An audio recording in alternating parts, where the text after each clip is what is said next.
Ideally, you want to purchase life insurance before you need it.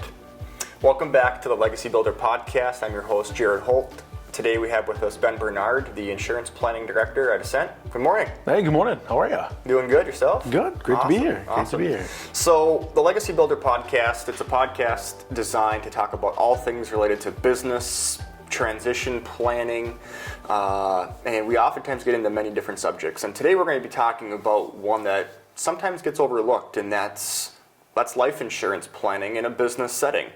A lot of different ways that we could take this, but Ben, you've come up with some of the myths of life insurance planning that oftentimes get stuck into people's minds when it comes to life insurance planning in a business setting.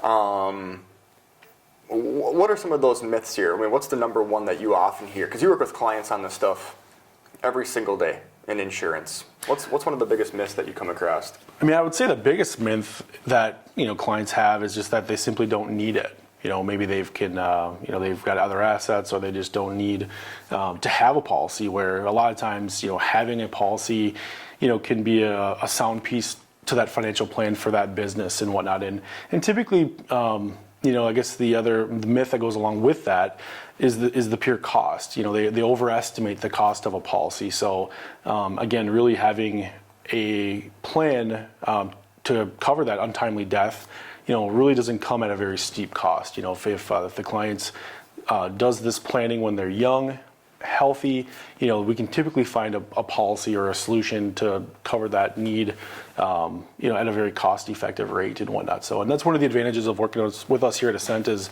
we don't represent one insurance company. We're not selling our own products. We're an independent advisory group. So what that means is that, we can go out into the marketplace and really customize that plan to fit, the client's specific needs. We're not just selling, one product to every client that we work with, so whether you've got a health issue or you have a need for a larger policy, we can really customize things and minimize that cost, so we can really kind of alleviate that barrier or that myth that this is simply too costly, too expensive, and I just simply don't need it. So that first myth that you talked about there, I don't need coverage. How often is that the actual case? If you meet with a family, a business, and they say, "Yeah, I don't need coverage." I mean, if you take them down the process, is that likely? I mean, if you have a very strong balance sheet, and there is definitely that those folks that don't need life insurance. They've got other assets, so if something were to happen to you, if you were to pass away, the thing that goes with you when you pass away, of course, as we all know, is your ability to generate income. So if you've got other assets that are, again, that strong balance sheet, whether it's your business is able to function maybe without you, and the income is still coming in, or you've just again have other assets that fill that void for what your goals are. If you're not here to generate that income, there definitely are folks out there that are in that situation, but a lot of times, again, we can find a policy that's very cost effective, that it really gives that client that peace of mind of having that liquidity. You don't have to go then sell something within the business that's helping generate that income. Maybe you have a taxable event if you do that. It feels like it's few and far between, though, that businesses can truly just 100% self-insure. There's a lot of benefits within life insurance. It doesn't have to be just a pure death benefit. That you're exactly right. Typically, if you were able to sit down with the client and learn more about what really is important to them, there's typically a life insurance policy that we can build into their financial plan to add value back to their overall business, their family, their legacy, and just really help, maybe think of some things that they don't see the need for the insurance and they think they don't need it, but, there's definitely some ways for us to kind of uncover some needs that they're maybe not thinking of, or the policy is just a good leverage, I've seen you sit down with clients before, and if they think initially like they don't need coverage, it's just having an actual tactical plan in place. If you think, okay, if I don't have coverage and if I die tomorrow or if someone in our business dies, what are we going to do?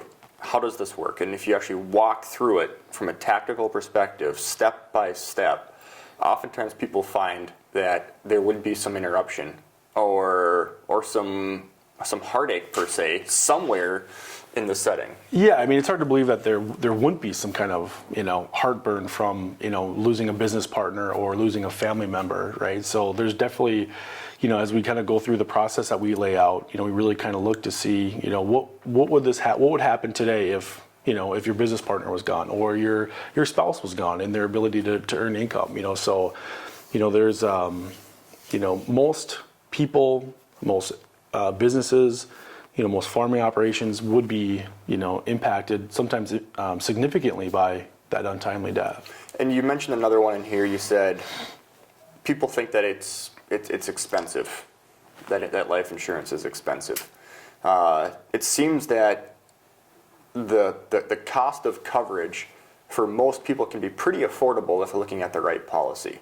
Yeah, absolutely. I don't want to say that life insurance can't be expensive, because if you have some significant health issues, if you're looking at a very large policy, definitely those are drivers, to really drive that premium in a higher direction, But again, if you do the planning, maybe when you are a little bit younger, when you are healthier, is what I kind of mean by that too, is that, those are some things that we can help look into options while you're still healthy to minimize that cost of that policy. Yeah, and in looking at the cost of insurance and related to the business, it's so important for the business to really understand what they're trying to insure and that the policy that they're getting matches up with it. I know of a family business that we're working with here, and they've been paying $35,000 a year on life insurance for 2 individuals. And they were basically sold a policy, not to try to say that $35,000 is either expensive or not expensive, but it's different for everybody. It's different for everybody. Right. But they were sold a policy or policies that were not fit at all for their organization. They were sold something that's maybe needed in more like an estate planning setting. Sure. And after they really sat back and understood why they bought this insurance and what they're trying to insure. They're trying to insure, what if a partner passed away in the next couple of years, or while they're active, that they weren't really buying the insurance for that purpose, and by looking at it, they were able to cut the price down into a fraction. Absolutely, and I think I remember this case as well too, and I think that was a situation where they'd bought a larger permanent policy, which again, having some permanent coverage in your life insurance portfolio definitely makes some sense. There's a place for it, but sometimes if the cost is going to be that significant, and the need is maybe not permanent, if you could use a more cost-effective term insurance policy to kind of still get you that coverage that you need today, but then free up some cash flow so that you could use that additional cash flow somewhere else in the business. Maybe it's paying down debt, maybe it's saving for the executives retirement plan, things of that nature. They're each type of policy, whether it's permanent or term, has its key advantages. And what we try to do is we try to look at the big picture.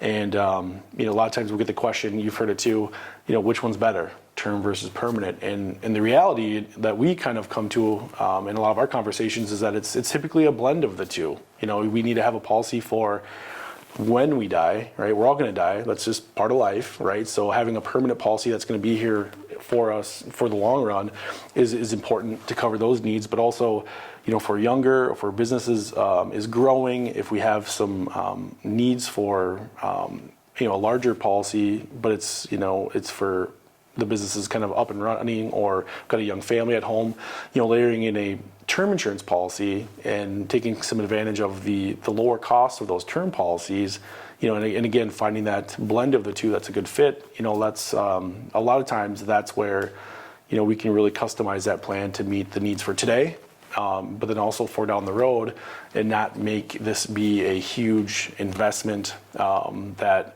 really, because again, if the insurance portfolio, the plan, if we can't cash flow it year after year, it's and at some point we need to stop making premium payments. That's where you can get into some trouble with your life insurance plans. So yeah, absolutely.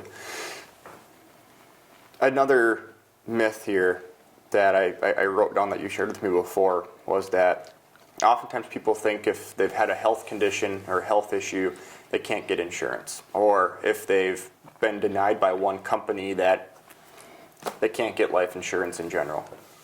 You want to go ahead and poke some holes around that myth? Yeah, absolutely. Yeah. So that's something, again, that kind of, this really speaks to our advantage to being, an independent office. I mean, a lot of times when I hear that misconception or that myth, it's that, hey, I went to my local agent who was maybe a proprietary agent and they denied me. So they take that as I can't get coverage anywhere, where nowadays with, every company is a little bit different. And nowadays underwriting is very customized to that specific carrier. One carrier might look at a client that's maybe had heart disease or type 2 diabetic or sleep apnea or whatever the ailment is, and they might look at that and say, we can't insure that risk. Where another company might look at the exact same profile and say, we're comfortable with this. Mm-hmm. It's probably not going to be a preferred rating. We can probably agree on that part of it, but we can still get a policy approved. It might be standard or substandard, but in those situations, we're able to, again, not just find the right price, but find the right risk assessment from the insurance company's underwriting guidelines to fit that client's needs and find that policy. It seems like life insurance companies look at health conditions like a bank looks at people from different financial positions. Sure, absolutely. Certain banks are made to work with different types of people, and right. Certain life insurance companies do that exact same thing. Like you just gave the example, I think, of a tobacco user. Some will say, we'll price this differently than the next. They'll say, hey, we don't look at this certain type of cancer as bad. And if you only work with one or two life insurance companies, you really narrow your opportunities to either have a policy in place at all or have a policy that you can afford. And when you work with 20, 30 different insurance companies, oftentimes you can save, the client themselves or the business can save a significant amount of money on those policies. Absolutely, and I'm happy you brought up nicotine, for example. Obviously, anybody that's purchased a life insurance policy in the last 20 years, you've got nicotine rates and you've got non-nicotine rates. And traditionally, it's been if you're using any type of nicotine, you're getting rated on the nicotine side of the fence, right? Where, we've got several companies nowadays that, if it's smokeless tobacco, we can actually get you a non-tobacco rating. So whether it's chewing, things of that nature, you can actually get a non-nicotine rating as a tobacco user, as long as it's not actual cigarette smoking. So if it's smokeless tobacco, we've got some pretty competitive options out there. So absolutely. Another myth that I've heard you bring up in the past is that getting life insurance in place is very complex and time consuming, and that people just don't have the time to take to get it in place. I think it's like this super daunting task. It's going to take me 6 months, and it's going to, I'm going to have to give a quart of blood, and I'm going to take 2 weeks off of work exactly, to get this done, right. To sure. do this.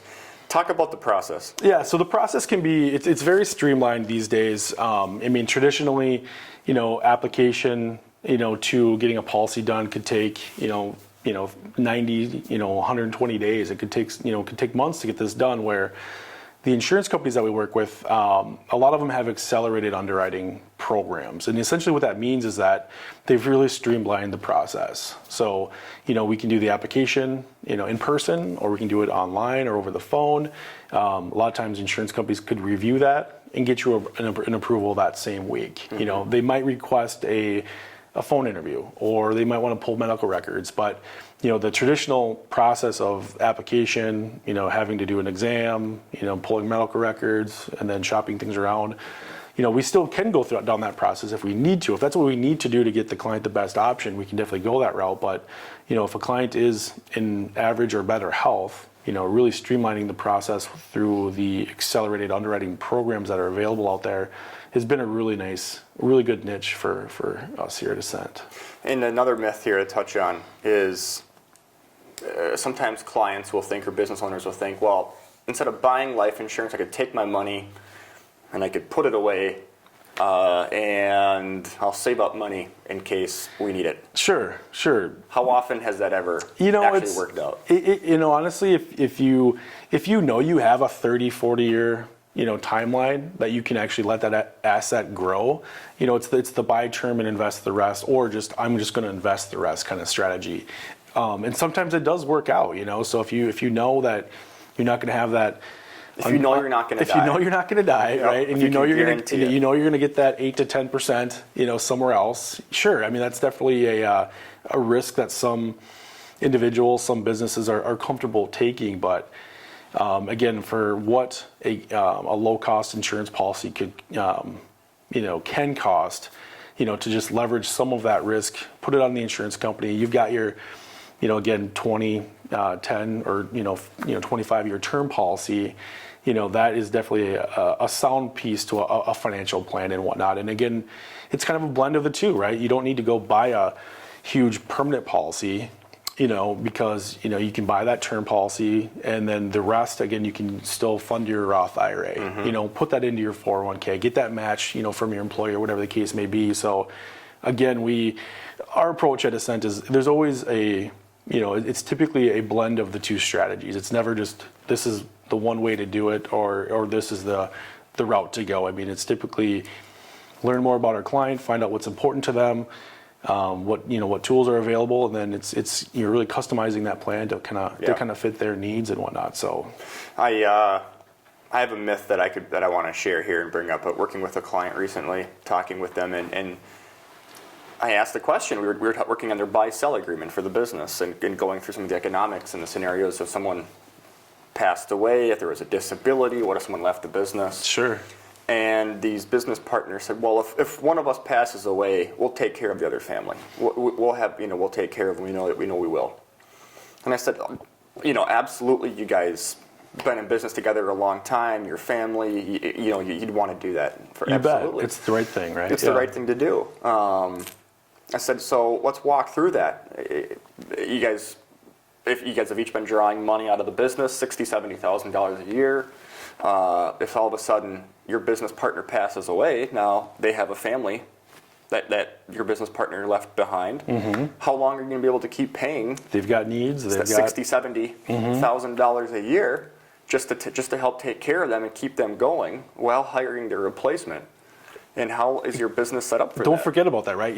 Your business partner's gone, right? So his ability to contribute to that business, to provide value, they're gone too. If they were a business partner, they probably brought a lot of value to the business. Right. So absolutely. To replace them isn't going to be probably just as cheap, and unless you're bringing somebody else in that's an owner, right? If you're bringing in a true employee, they'll probably want to get fair market wage per se, where a lot of times as an owner, you don't take fair market wage. You're paying yourself a little bit less to grow the business. And you've seen this too, in the situations where if something happens to that key employee, or that so again in a buy-sell arrangement, you and I are in business, and all of a sudden something happens to me, for example, and then my wife says, well, I want out of the business. I don't. I want my half per se. Yep. How does that look? How do you unwind that? Is there a way to, get the survivors, of that key person, that the other side of the buy-sell arrangement, get them what they need and want, but still, where does that leave you though? If you want to continue running that business and keeping that business going on for the future generations, so absolutely, a lot of considerations there. Absolutely. No, that's been great, Ben. Thank you so much. As we wrap up here talking about life insurance in respects to business planning. Anything that we've missed here so far? Anything else that we should be covering as we wrap up? Honestly, I think there is a great. They're typically. We really believe that life insurance is a, it's an important piece to a sound financial plan. But again, at the same time, there are those situations where they've got that strong balance sheet where they don't necessarily absolutely need to have that life insurance policy. So, we just want to definitely we look at every situation differently. We really try to customize the plan for that specific individual. And again, if you have all your ducks in a row and you don't need insurance, that's definitely something that we've seen before as well too. But typically through our planning process, finding that right fit, that right type of plan for the right cost, again, is a really sound piece to that overall financial plan for that business, that individual, that family, whatever their circumstances are. Absolutely. Thanks, Ben. Hey, you Appreciate bet. talking about this today. Thank you, Jared.